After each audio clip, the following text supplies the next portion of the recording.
Titignan natin kung itong kamote sa plastic ay may laman na.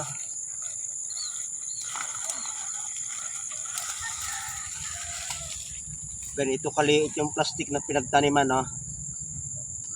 Maliit lang.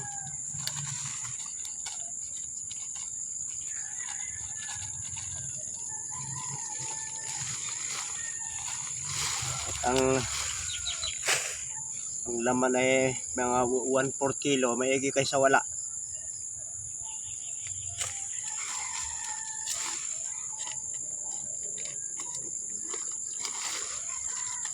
Kinain ng daga na pala. Naunahan tayo ng daga, oh.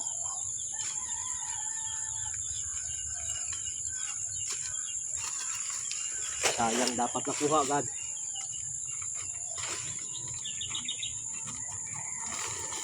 Pinapabayaanan, hindi na dilig, eh uminit baga ng napakainit. Nainan ng daga.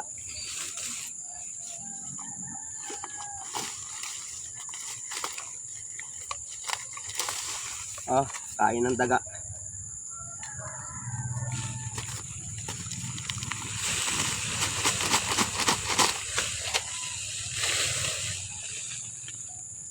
Laki nung nakain, no? May kalahating kilo.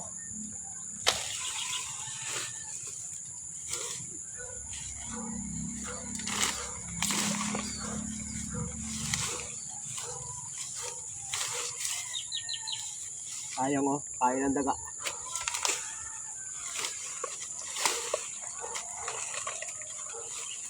Ang pusa dito yung tatlo, hindi naman nahuhuli ang daga.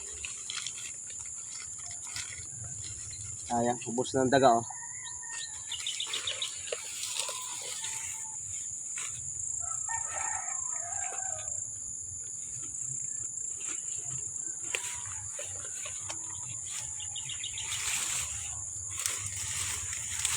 Kaya sa akin tingin, huwag lang palaguin, ay lalaman nga.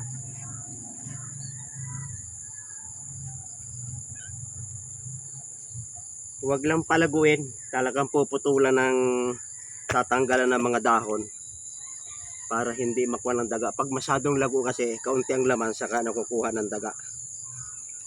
Eh, kung ito hindi nakain, no, mga ganyang kalaki yung nakain niya, no.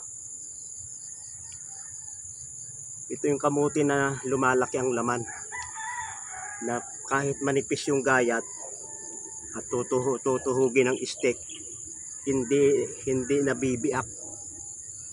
Kaya itong variety na ito ay paborito ng mga mga nagkakamutikyo. At saka pagka yung lupa ay pinong-pino, napakakinis, ay yung lupa ay matigas. Kaya ganyan. Kaya lumalaman ang kamote kahit sa maliit na plastic lang.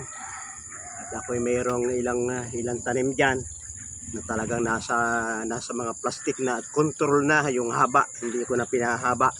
Yan ay ang katawan ay nakaabot kung saan-saan. Ito'y lumalaman kahit katawan. Salamat sa pagsubaybay sa Natural Wilderness si Pastor Vito.